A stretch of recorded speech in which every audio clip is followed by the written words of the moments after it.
Friends, in this 10 minutes video series, we shall explain the topic essential requirement of being called a banker or a customer, which will help you score more marks in your exam. So let us start.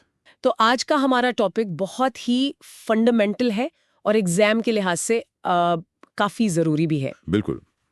Banker और customer कहलाने की essential requirements. Exactly. तो चलिए सीधे points पर आते हैं।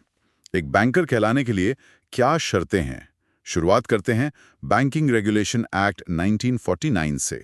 As per Sec 5B of the Banking Regulation Act 1949, BR Act, for being a bank, following conditions must be satisfied. तो मतलब बैंक कहलाने के लिए BR Act 1949 के सेक्शन 5B के तहत कुछ कंडीशंस हैं जिन्हें पूरा करना ही पड़ता है। राइट। और पहली कंडीशन क्या है? 1. Accepting deposits of money from the public. ये सबसे पहली और सबसे इम्पॉर्टेंट शर्त है कि आपको पब्लिक से मनी के रूप में डिपॉजिट्स एक्सेप्ट करने होंगे। ठीक है, तो पब्लिक से पैसा लेना, ये स्टेप 1 है। अब दूसरी कंडीशन? दूसरी शर्त ये है कि जो डिपॉजिट्स आपने लिए हैं उनका इस्तेमाल लेंडिंग यानी कि उधार देने या फिर इन्वेस्टमेंट के लिए किया जाना चाहिए। अच्छा, मतलब सिर्फ पैसे लेकर रखना काफी नहीं है। बिल्कुल नहीं। ओके, तो तीसरी शर्त क्या है? 3. Deposits are repayable on demand or otherwise. इसका मतलब है कि ये डिपॉजिट्स डिमांड पर, मतलब जब भी ग्राहक मांगे या फिर अदरवाइज रीपेबल होने चाहिए। ये अदरवाइज का मतलब जैसे फिक्स डिपॉजिट। एग्जैक्टली, जहां एक तय समय के बाद पैसा वापस मिलता है। समझ गया। और चौथी शर्त? 4. Deposits are withdrawable by check, draft, order or otherwise. तो चौथी शर्त है कि इन डिपॉजिट्स को चेक, ड्राफ्ट, ऑर्डर या किसी और तरीके से विड्रॉ करने की सुविधा होनी चाहिए। किसी और तरीके से मतलब जैसे आजकल यूपीआई या एटीएम? हाँ बिल्कुल, मतलब कस्टमर की अपने पैसे तक पहुंच आसान होनी चाहिए। Right. And the next one? 5. Deposits should be accepted in the form of money only. ये भी एक इम्पॉर्टेंट पॉइंट है कि डिपॉजिट्स केवल मनी के फॉर्म में ही एक्सेप्ट किए जाने चाहिए। आप सोना, चांदी या कोई और वस्तु डिपॉजिट नहीं कर सकते। सिर्फ पैसा? सिर्फ पैसा। और एक आखिरी शर्त भी है सेक्शन 7(1) के तहत। हाँ, 6. As per Sec 7(1) of BR Act, a banking company must use the words banker, banking या banking company.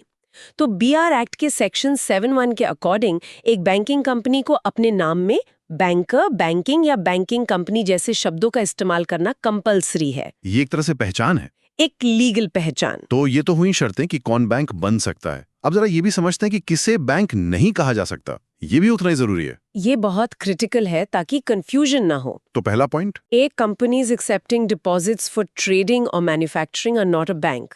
मतलब जो कंपनियां ट्रेडिंग या मैन्युफैक्चरिंग के लिए डिपॉजिट्स लेती हैं वो बैंक नहीं है, भले ही वो इंटरेस्ट देती हों। जैसे कोई बिल्डर प्रोजेक्ट के लिए पैसा लेता है। एग्जैक्टली। वो एक बिजनेस इन्वेस्टमेंट है, बैंकिंग नहीं। ठीक है। दूसरा point? B. Nidhis or multi-benefit societies or cooperative societies that accept deposit from their members and not from public are not bank.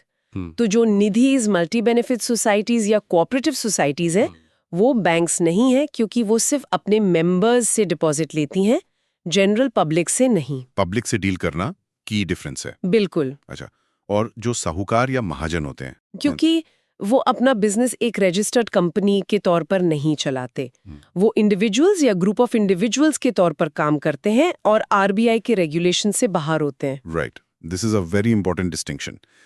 एक केस का भी जिक्र है यहाँ पर, महालक्ष्मी बैंक लिमिटेड का।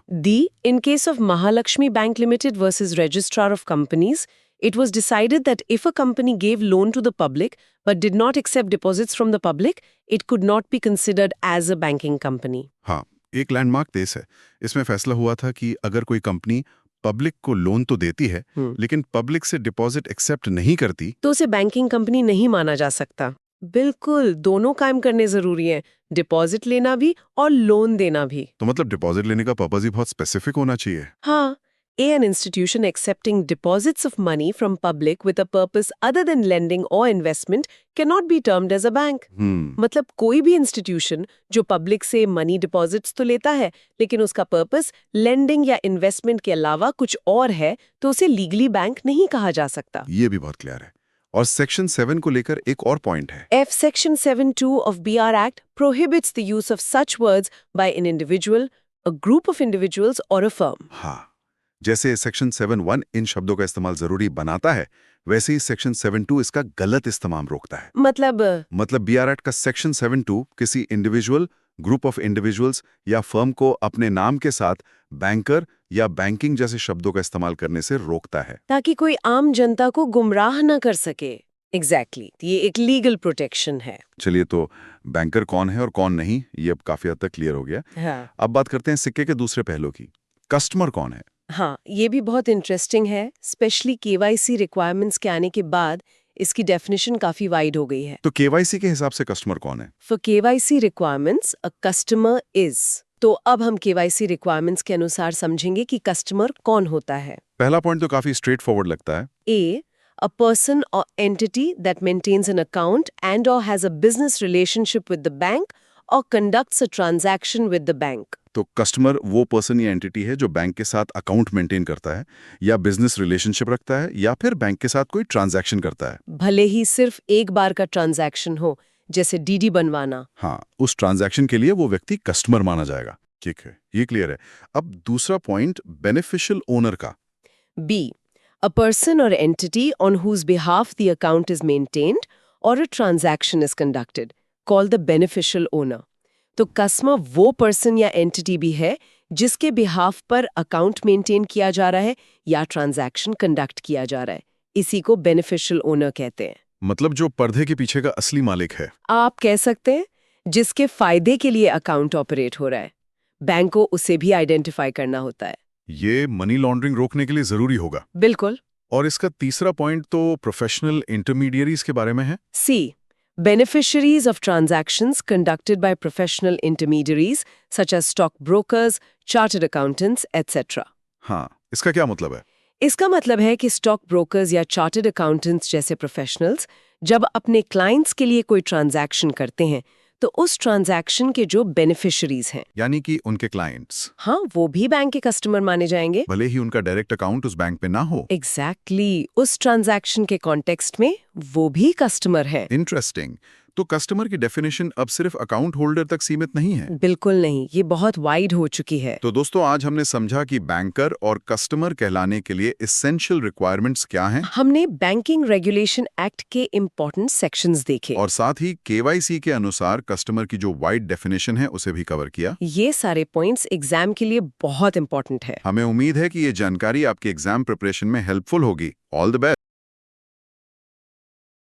दोस्तों, पिछले 30 सालों में 10 लाख से ज़्यादा बैंकर्स ने हमारे वीडियो लेसन्स और पीडीएफ मटेरियल को यूज़ किया है अपने जेएआईबी, सीआईआईबी और प्रमोशन एग्जाम पास करने में। आपकी मदद करने के लिए हम रेगुलरली हमारे YouTube चैनल पर फ्री क्लासेस कंडक्ट करते हैं। लेकिन अगर आप सच में सिंगल अटेम्प्ट में एग्जाम पास करने के अपने चांसेस को इम्प्रूव करना चाहते हैं तो हमारा अपडेटेड कंटेंट यूज़ करें और हमारी वेबसाइट nstorschoolofbanking.com के कोर्सेज पेज पर लॉगिन करें। चलिए, अब हम पहले सवाल को देखते हैं। On the basis of sec 5B of the banking regulation act 1949, consider the following statements regarding requirements to be called a bank. Statement 1. Accepting deposits of money from the public is essential. Statement 2. Deposits may be used for trading or manufacturing purposes. Statement 3. Deposits must be repayable on due date and not otherwise. And Statement 4. Deposits must be withdrawable by check, draft, order or otherwise. तो इनमें से कौन सा combination correct है? Let's see the options. A. 1 true, 2 false, 3 false, 4 false. B. 1 true, 2 false, 3 true, 4 false. C. 1 true, 2 false, 3 false, 4 true. And D. 1 false, 2 true, 3 true, 4 true. Here is the explanation. Statement 1 तो बिल्कुल true है। हाँ, public से money के deposits accept करना तो B R act के section 5B के अंडर प्राइमरी रिक्वायरमेंट है ही। Exactly. अब स्टेटमेंट 2 को देखें तो वो फॉल्स है। राइट। डिपॉजिट्स को लेंडिंग या इन्वेस्टमेंट के लिए ही यूज किया जाना चाहिए। बिल्कुल, ट्रेडिंग या मैन्युफैक्चरिंग पर्पसेस के लिए नहीं। इसीलिए ट्रेडिंग या मैन्युफैक्चरिंग के लिए डिपॉजिट्स एक्सेप्ट करने वाली कंपनीज बैंक्स नहीं होती हैं। ओके, और स्टेटमेंट 3? वो भी फॉल्स है। डिपॉजिट्स ऑन डिमांड या अदरवाइज रीपेएबल होने चाहिए। नॉट अदरवाइज वाला पार्ट इसे गलत बनाता है। मतलब अगर डिपॉजिट्स रीपेबल नहीं है तो वो इंस्टीट्यूशन एक बैंक के रूप में क्वालिफाई ही नहीं कर सकता। करेक्ट। और स्टेटमेंट 4 ट्रू है, डिपॉजिट्स चेक, ड्राफ्ट, ऑर्डर या अदरवाइज विड्रॉएबल होने ही चाहिए। ये बैंकिंग ऑपरेशंस का एक डिफाइनिंग फीचर है। तो करेक्ट कॉम्बिनेशन हुआ 1 true, 2 false, 3 false, 4 true. This is the correct answer. Option C. Now we can discuss next question. Okay According to the Banking Regulation Act 1949 and judicial interpretations, which of the following institutions cannot be called a bank? 1. Companies accepting deposits for trading or manufacturing purposes. 2. Nidhis or multi-benefit societies that accept deposits only from their members. 3. Money lenders or sahukars operating as individuals or groups without registration as a company. 4. A company giving loans to the public but not accepting deposits from the public. What are the options for this? A. Only 1 and 2. B. Only 2 and 3. C. Only 1, 3 and 4. And D. All of the above. Let us see the explanation. Statement 1 तो clear है।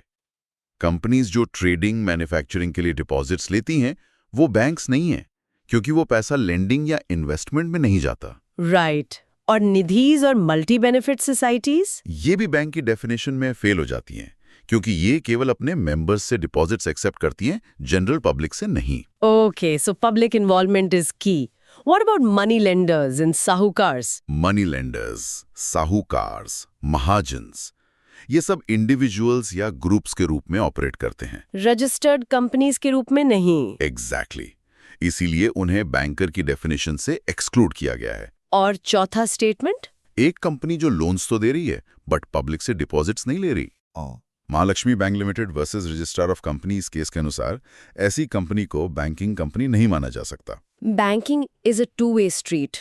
So basically सारे statements उन institutions को describe कर रहे हैं जो bank नहीं है। Let us see the correct answer. Option D, all of the above. Let us go to next question. ये केस स्टडी पर बेस्ड है। इंटरेस्टिंग। महालक्ष्मी बैंक लिमिटेड को एक कंपनी के रूप में इनकॉर्पोरेट किया गया था, जिसका इरादा पब्लिक को लोन्स प्रोवाइड करना था। ओके। हालांकि इसने केवल अपने मेंबर्स और शेयर होल्डर्स से डिपॉजिट्स एक्सेप्ट किए जो केवल मैच्योरिटी पर रीपेएबल थे। अच्छा, तो पब्लिक से नहीं और ऑन डिमांड भी नहीं। हाँ, जब रजिस्ट्रार ऑफ कंपनीज ने रिव्यू किया तो ये इशू उठा कि क्या ऐसे इंस्टीट्यूशन को बैंकिंग रेगुलेशन एक्ट 1949 के तहत बैंकिंग कंपनी के रूप में क्लासिफाई किया जा सकता है। क्लियर केस लग रहा है। तो इस केस स्टडी के आधार पर पहला सवाल है, why Mahalakshmi bank limited can not be considered a banking company? Here is the explanation. Because it did not accept deposits from the public. जो कि BR एक्ट के सेक्शन 5B के तहत एक मैंडेटरी रिक्वायरमेंट है। Exactly. The very first condition. और दूसरा सवाल है, what is the essential feature of a bank under the BR Act that was missing in this case? Let us see the explanation for this. I think it's a combination of things. Yes, the acceptance of deposits from the public, repayable and withdrawable by check, draft or order. Right, ये essential feature इस case में completely missing था। बिल्कुल। हल्का संगीत शुरू होता है और बैकग्राउंड में चलता रहता है। दोस्तों, वी होप आपको ये सेशन इन्फॉर्मेटिव और आपके एग्जाम के लिए यूजफुल लगा होगा। हमें मोटिवेट करने के लिए लाइक बटन पर क्लिक करें और इस लिंक को अपने फ्रेंड्स के साथ शेयर करें। अगर आप कोई भी क्लास मिस नहीं करना चाहते तो चैनल को सब्सक्राइब करें और बेल आइकन दबाएं। All the best. संगीत तेज होता है और फिर समाप्त हो जाता है।